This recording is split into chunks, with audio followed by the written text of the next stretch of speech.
The day I bought my first skyscraper, I didn't know it would nearly kill me. But before I tell you about Manhattan penthouses and billion-dollar corruption, you need to know what I found in that basement on Clinton Avenue. What I discovered changed everything I thought I knew about real estate, about power, and about how far people will go to protect their secrets. Vincent Torino and his people thought they were recruiting another desperate kid to flip contaminated houses. They thought I'd take their blood money and keep my mouth shut, just like dozens of other investors before me. They were wrong. Dead wrong. My name is Michael, and this is how I went from dodging bullets in Newark to buying skyscrapers in Manhattan. This is how I learned that real estate isn't just about property, it's about power. And in New York City, power kills. 8 a.m. sharp, I met Tony and Rico at 241 Clinton Avenue. They were already there, smoking cigarettes and looking like they'd rather be breaking someone's legs than supervising a house renovation. Vincent's black Cadillac was parked across the street, tinted windows, hiding whoever was watching from inside. "You're late," Tony grunted, crushing his cigarette under his boot. "It's exactly 8 a.m., I said, checking my phone. Vincent don't like people who cut it close. Next time, be early. Rico handed me work gloves and a respirator mask. "You're gonna need these. We start in the basement."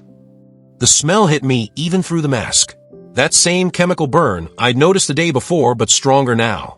As we descended the wooden stairs, each step creaking like it might collapse, I could see why they wanted me to wear protection. The basement walls were covered in a substance that looked more like rust than mold. Orange and brown stains that seemed to pulse in the dim light from Rico's flashlight. "What is that on the walls?" I asked, activating my hidden recorder. "Old water damage," Tony said quickly. "House has been empty for years." But I'd flipped enough properties to know water damage when I saw it. This was something else. Something that had eaten through concrete and metal like acid. "We're gonna seal all this," Rico said, pointing to the walls. "Cover it with drywall, paint it white. Make it look new." "Shouldn't we clean it first? Test what it is." Tony stepped closer. "Kid, you ask a lot of questions. Vincent don't like questions. He likes results." That's when I saw them. More scratches in the concrete floor. Not just Marcus Williams' initials. Other markings. JR 1998, SM 2003, DL 2009. Each one corresponding to the years Vincent had flipped properties in different neighborhoods. Other investors. Other people who'd gotten too close to the truth. I knelt down, pretending to examine the foundation. This concrete is in bad shape. Looks like it's been breaking apart for years. "Don't worry about the floor," Rico said. "We're putting new flooring over everything. Laminate. Looks good, covers everything up." As they talked, I managed to take photos of the markings with my phone. Evidence that other investors had been here. Other people who'd discovered Vincent's operation. Other people who'd probably ended up like Marcus Williams. But then, I noticed something else. In the corner where the chemical stains were heaviest, there was a small hole in the basement wall. About the size of a fist. And inside that hole, something was reflecting the flashlight beam. "I need some air," I told Tony and Rico. "This smell is making me dizzy." "Take 5 minutes," Tony said. "Then we start demo." I climbed out of the basement and walked around to the back of the house, pretending to get fresh air. But I was actually looking for another way into that basement. Maybe an outside entrance, a basement window, anything that would let me get back down there without Tony and Rico watching. There. A basement window on the side of the house, half covered by overgrown weeds. The glass was broken, just big enough for someone to crawl through, if they were desperate enough. I waited until I heard Tony and Rico arguing about something upstairs, then squeezed through the broken window. The glass cut my jacket, but I managed to get into the basement without making noise. The hole in the wall was bigger than I'd thought. Someone had chiseled through the concrete, probably with a hammer and chisel over multiple visits. Inside the hole was a plastic bag, the kind used for sandwiches, wrapped in multiple layers of duct tape. My hands shook as I peeled away the tape. Inside the bag were photocopied documents. Property records, chemical disposal permits, medical reports, and what looked like bank account statements. All dating back to the 1950s and 1960s. The property records showed that Clinton Avenue had been built on land previously owned by Torino Chemical Company, Vincent's family business. They'd been dumping industrial waste on the site from 1947 to 1963. Chemicals used in paint manufacturing, battery production, metal finishing. All of it toxic. All of it carcinogenic. But the real smoking gun was the medical reports. Documents from St. Mary's Hospital in Newark showing patterns of cancer, birth defects, and neurological disorders in residents of areas where Vincent's company had operated. The reports were signed by Dr. Elena Vasquez, a researcher who'd been tracking the health effects since the 1980s. The bank statements were even more damning.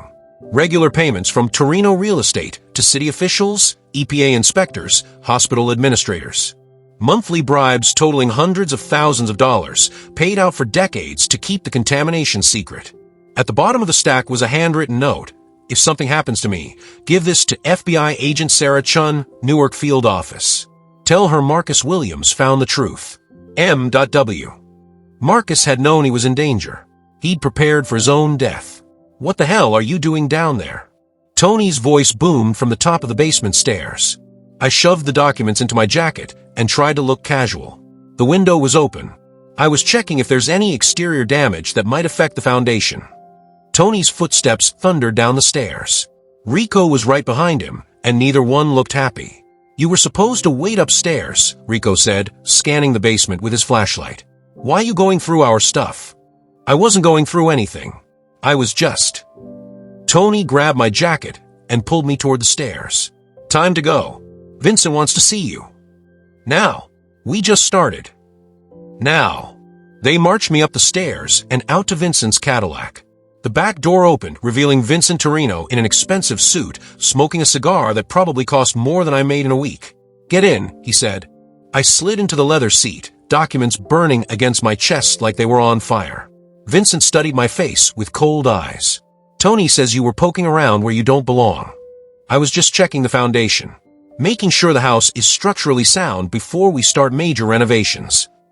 Vincent smiled, but it was the kind of smile that made your blood freeze. Michael, do you know what I used to do before I got into real estate? No, sir. I worked for my father's chemical company, Torino Chemical. We specialized in waste disposal, industrial waste, the kind of waste that nobody wants in their backyard. He blew cigar smoke in my direction. I learned a lot about waste disposal, different ways to make problems disappear. Some methods are cleaner than others. The threat was clear. I was about to become waste that needed disposal. The thing about waste, Vincent continued, is that if you don't handle it properly, it has a way of coming back, contaminating things, making people sick. Sometimes people die from exposure to the wrong kind of waste. Mr. Torino, I'm just trying to do the job you hired me for. Are you? Because Tony tells me you've been asking questions, taking pictures, acting like maybe you're more interested in investigating than renovating. My phone buzzed in my pocket. A text message. Vincent's eyes flicked to my jacket. Answer it, he said. I pulled out my phone. The message was from Sarah, my contractor friend. Michael, call me ASAP. Found something about Vincent Torino you need to know. Vincent read the message over my shoulder. His expression went from cold to deadly. Sarah Martinez, the contractor who's been helping you research properties. Vincent nodded to Tony. We know all about Sarah, just like we knew all about Marcus Williams. The Cadillac pulled into an industrial area I didn't recognize. Abandoned warehouses, empty lots filled with rusted equipment. Vincent's old stomping grounds. The kind of place where screams wouldn't carry and bodies could disappear forever. Marcus Williams was a smart kid, Vincent said as we drove deeper into the wasteland. Ambitious. A lot like you. But Marcus made a critical error in judgment. What kind of error? He thought he could outsmart people who've been playing this game since before he was born. Vincent turned to face me directly. Marcus found some documents. Old papers, chemical reports, things that were supposed to stay buried. Instead of coming to me like a smart businessman, he tried to be a hero. The car stopped in front of a warehouse with no windows and steel doors that looked like they hadn't been opened in years. Marcus called the FBI. Did you know that? Agent Sarah Chun, Newark field office. Same person mentioned in his little note. Vincent smiled. Agent Chun was very interested in Marcus's story. So interested that she agreed to meet him in person. Want to know where they met? My blood turned to ice. Where? Right here. In this warehouse. Along with Marcus's contractor friend, Sarah Martinez. Vincent stepped out of the car. Funny thing about FBI agents. Sometimes they're not who they claim to be. Tony and Rico flanked me as Vincent led us toward the warehouse entrance. My legs felt like water. Everything I thought I knew was wrong. Sarah wasn't helping me investigate Vincent. She was working for him. An agent wasn't FBI. You see, Michael, when you've been running an operation like mine for decades, you learn to control all the variables, including the people who think they're investigating you. Vincent produced a key ring and opened multiple locks on the warehouse door. Inside, the smell hit me immediately. Not chemical waste this time. Something worse. Something organic and rotting. Marcus Williams and Sarah Martinez are still here, Vincent said, flicking on overhead lights that illuminated something that made me vomit immediately. In the center of the warehouse floor were two metal tables. On each table was a human skeleton, still wearing the clothes they died in. One skeleton wore construction clothes. The other wore an FBI jacket. Meet Marcus Williams and Agent Sarah Chun, Vincent said casually. They've been waiting to meet you. You're wondering about Sarah Martinez, Vincent said, lighting another cigar. Your helpful contractor friend who's been feeding you information about me. I couldn't speak. Couldn't think. The skeletons on the tables seemed to stare at me with empty eye sockets. Sarah works for me. Has for years. Every piece of information she's given you, every document she's shown you, every revelation about my operation, all of it was designed to bring you here. Vincent walked around the tables like a professor giving a lecture. You see, Michael, I don't just kill people who get too close to the truth. That's messy. Inefficient. Instead, I control the truth. What do you mean? I mean Sarah has been documenting everything you've discovered. Every recording you've made, every photo you've taken, every piece of evidence you think you've gathered. All of it is in my possession now. Rico held up my phone, which I hadn't realized he'd taken from my pocket. Nice recording app, he said. Been running for weeks. The documents you found in the basement. I put them there. The medical reports, the bank statements, the chemical disposal permits, all real, all accurate, all completely useless as evidence because they were obtained through illegal breaking and entering. Vincent blew smoke rings toward the ceiling. Any lawyer worth his fee would get them thrown out of court in 5 minutes. Inadmissible evidence obtained through criminal activity. But why? Why go through all this? Because, Michael, you're not the first ambitious young investor to stumble onto my operation. And you won't be the last. Every few years, some kid with more ambition than sense starts asking the wrong questions. I used to just eliminate them, like Marcus here. But that creates more problems. Missing persons investigations. Federal attention. Bad for business. Vincent stubbed out his cigar on Marcus's skull. So I developed a better system. I let them think they're investigating me. I feed them information. I let them gather evidence. I let them feel like they're building a case. And then when they're completely committed, when they've told everyone they know about their big discovery, you kill them anyway. Oh no, Michael. Killing you would be wasteful. You see, you're going to help me expand my operation. You're going to move from flipping contaminated houses in Newark to developing contaminated properties in Manhattan. The warehouse door opened and Sarah walked in. Not the Sarah I thought I knew. This Sarah wore an expensive business suit and moved with the confidence of someone who'd never swung a hammer in her life. Hello, Michael, she said. Ready to learn about real estate development. Sarah works for Torino Development Corporation, Vincent explained. Our Manhattan division. We've been acquiring properties in Lower Manhattan for the past 15 years. Industrial sites, old warehouses, contaminated lots that nobody else wants to touch.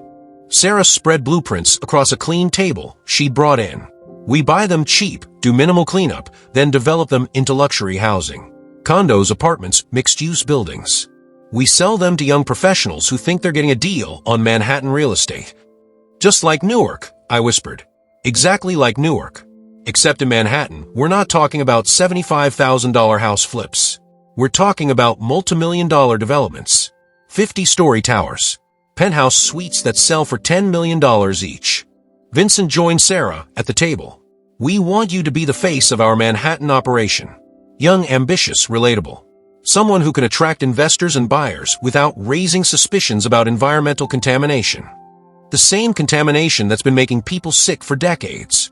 The same contamination that's made my family very wealthy for decades, Vincent corrected. Michael, do you have any idea how much money there is in Manhattan real estate? Sarah pulled out her phone and showed me photos. Luxury apartments with floor-to-ceiling windows and million-dollar views. Rooftop gardens and private elevators. Swimming pools and wine cellars. This building sold out in 6 months, she said.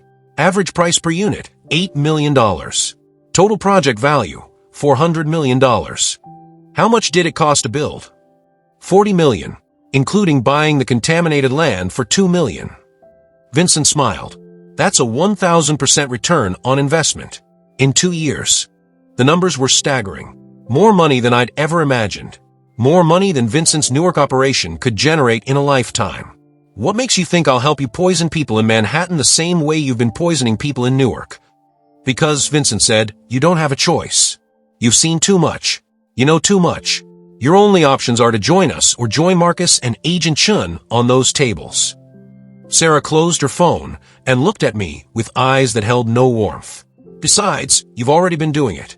That young couple who bought your first flip? The one you sold without telling them about the contamination. My stomach dropped. They've been living on poisoned ground for months now. The woman is pregnant. Their baby is being exposed to the same chemicals that have been causing birth defects and cancer for 70 years. Sarah smiled. How do you think that makes you feel, Michael? Knowing you've already killed someone's child for profit.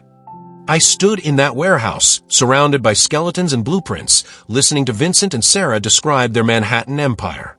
The money they were offering was beyond my wildest dreams. Millions of dollars. Penthouse apartments. Private jets. A level of wealth and power I'd never imagined possible. All I had to do was help them poison more people. Think about it, Vincent said. Your mother, living in that little house in Hoboken. Working 2 jobs just to pay the rent. Wouldn't it be nice if she could retire? Move somewhere warm. Maybe buy a house on the beach in Florida. They'd investigated my family. They knew exactly how to apply pressure. And your girlfriend Lisa, the one who works at the coffee shop. Didn't she just get accepted to nursing school? Nursing school is expensive, Michael. Wouldn't it be nice if she didn't have to worry about student loans? How do you know about Lisa? I know everything about you, Vincent said. Including the fact that you've been planning to propose to her with your mother's engagement ring. The one your father gave her before he died in that construction accident. He knew about my father. About the ring. About Lisa. Construction accidents happen all the time, Vincent continued. Just like your father's accident. Sometimes safety equipment fails. Sometimes scaffolding collapses. Sometimes people get buried under tons of concrete. The threat was clear. Join them or watch everyone I love die in accidents. I need time to think, I said. You have 24 hours, Vincent said. Tomorrow night we're having a party. Top floor of the Morrison Building in Manhattan. Investors, city officials, people who matter in real estate development. You'll be there as our newest partner. Sarah handed me an invitation. Heavy cardstock, gold lettering, the kind of invitation that costs more than most people's monthly rent. Dress code is black tie, she said. Try not to embarrass us. They drove me back to Newark in silence. As the Cadillac pulled up to my mother's house, Vincent handed me a business card. That's my direct number, he said. Call me tomorrow morning with your decision. And Michael? Yes, sir. Don't try to run. We have people watching your mother's house, Lisa's apartment, even your old job at the electronics store. You can't hide from us. The only question is whether you join us willingly or whether we have to convince you. I got out of the car and watched them drive away. In my jacket pocket, I still had the documents Marcus Williams had hidden. Evidence of decades of environmental crimes. Evidence that could bring down Vincent's entire operation. But I also had Vincent's invitation to the Morrison Building party. A chance to see their Manhattan operation firsthand. A chance to gather evidence about corruption that reached into the highest levels of New York City government. That night, I sat in my mother's kitchen, staring at 2 pieces of paper. Marcus Williams' evidence and Vincent Torino's invitation. One represented justice for all the people who'd been poisoned. The other represented a chance to infiltrate the biggest environmental crime ring in American history. My phone buzzed with a text message from an unknown number. The Morrison Building party is tomorrow night. 47th floor. Bring recording equipment. Trust no one. A friend. Someone else was investigating Vincent's Manhattan operation. Someone who needed my help to expose the truth. I made my decision. I was going to that party. Not as Vincent's new partner. As his worst nightmare. But first, I had to stay alive long enough to get there. And in Vincent Torino's world, that was far from guaranteed. Because the higher the stakes got, the more dangerous the game became. And Manhattan real estate? That was the most dangerous game of all.